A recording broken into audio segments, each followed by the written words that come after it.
What you're about to hear is a case that investigators still refuse to discuss publicly. A case built not on fingerprints, not on DNA, but on sound. A case that suggests the killer didn't just hunt people. He hunted their last words. Tonight, I want you to listen closely. Every single detail matters. Every sound, every silence, and every strange coincidence. Because this is the story of Jenna Holloway, the man the media later called the Echoes Collector. And before we dive in, let me ask you something. If you knew your final words might be recorded by your killer, what would they be? Think about that as we begin this chilling journey. It all started in 2014, in the town of Ashbourne. Vermanta place, known for its quiet streets, thick woods, and an almost constant, lingering fog. It's the kind of town where everyone knows each other, and serious crime is practically unheard of.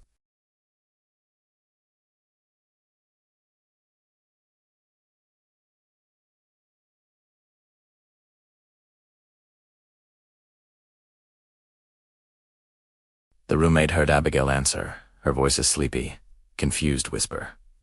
"Hello, who is this?" And then, complete silence. Abigail just froze, staring into the dark. Her roommate never heard her speak another word.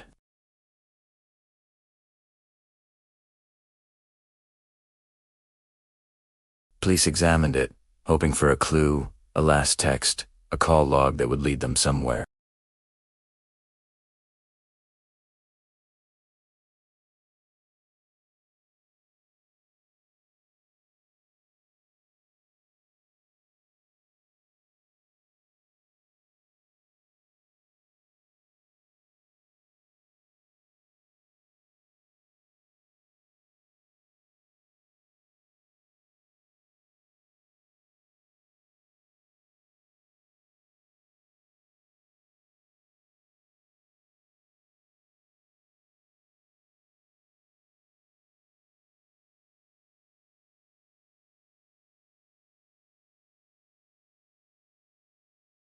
Then, another person vanished. Michael Reeves, a 32-year-old. Loco, he was an experienced hiker, the kind of guy who was always prepared, always knew his way. His GPS tracker, a device meant to keep him safe, told a disturbing story. It recorded his route perfectly, until the very end. The last 40 steps of his hike veered sharply off the marked trail, leading straight into the dense, dark forest. His boot prints ended abruptly near a small creek, but the mud revealed something strange, something that sent a shiver down the investigators' spines. Michael hadn't been dragged. He hadn't struggled. The footprints showed he walked willingly, calmly, as if he were following a sound only he could hear. Inside his backpack, tucked away in a zipped inner pocket, police found a small, vintage audio tape. The kind you'd find in an old Walkman. On it, another recording. It began with the sound of water dripping slowly, followed by the crack of branches underfoot. Then, that same soft, calm voice spoke. "Don't be afraid, just listen." Once again, the voice analysis came back with no match. The town's fear was now palpable. This wasn't a coincidence. This was a pattern. By the time the third victim disappeared, the pattern was unmistakable. The killer wasn't leaving objects. He wasn't leaving clues in the traditional sense. He was leaving warnings, or perhaps they were invitations. Detectives, digging deeper, uncovered a haunting connection between all the victims. In the days leading up to their disappearances, each of them had posted online or told friends about hearing strange noises. One heard a persistent tapping on their bedroom window at night, even though they lived on the second floor. Another reported a slow, rhythmic knocking coming from inside their walls. A third swore they heard a voice calling their name from far away, a whisper carried on the wind, or maybe from the other side of their own door. These weren't just random sounds. They were specific, targeted, and designed to unnerve them. The local police were completely out of their depth. The case was escalating, and the fear was spreading beyond Ashbourne. That's when the FBO was called in, and almost as if on cue, the killer made his boldest move yet. A small, unassuming box arrived at the FBI's regional office. delivered by a private courier. Inside was a modern digital audio recorder. A single file was on it, ominously titled "For You." Taped to the device was a handwritten note. It read, "Echoes tell the truth. People lie." It was signed, simply, GH. The agents gathered in a soundproof room and played the recording. It started with light static, the hum of an open line, a faint breath. And then, that now infamous whisper. "Do you hear it?" Then, silence.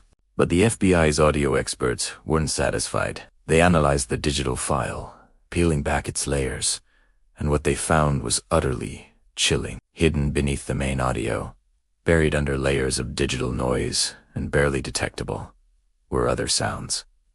Multiple overlapping voices. The agents isolated them, cleaned them up, and realized with horror what they were listening to.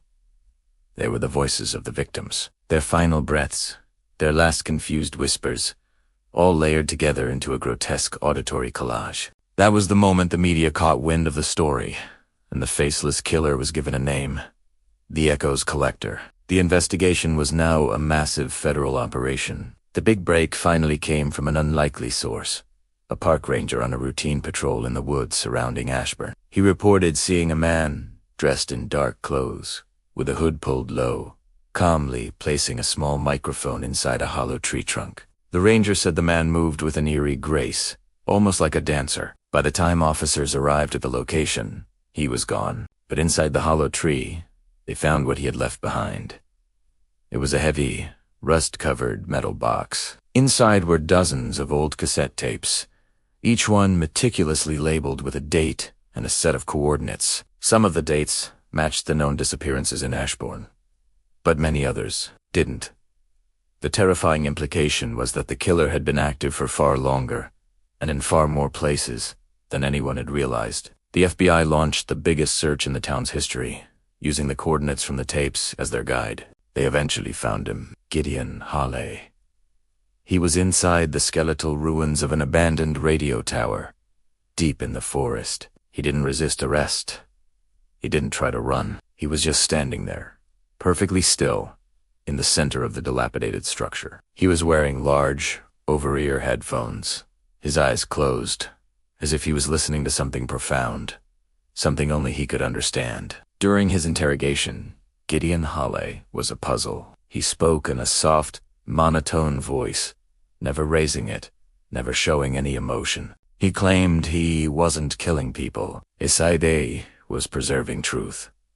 In his twisted logic, he believed that people only revealed their real selves, their true essence, in the final second before death. He insisted that their last sounds a gasp, a whisper, a final breathled Tiberi's shape of the soul, and he was merely collecting them. But the most disturbing moment came when an agent, frustrated by his calm demeanor, asked him what he had been listening to on his headphones at the moment of his arrest. For the first time, Gideon smiled. It was a small, cold, empty smile that didn't reach his eyes. He leaned forward and whispered, "I was listening to the next one."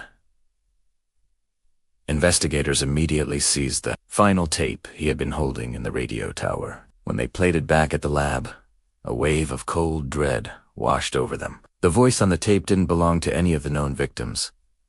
It wasn't in any law enforcement database, and it wasn't Gideon's voice. It was a clear, steady voice they had never heard before, and it said just 4 words: "He's not done." To this day, the FBI is stumped. Was this a threat from a future victim? A prophecy? Or was it a message from someone else involved in the crimes? Was Gideon Holloway alone, deranged killer? Or was he part of something bigger? Was he acting on his own delusions?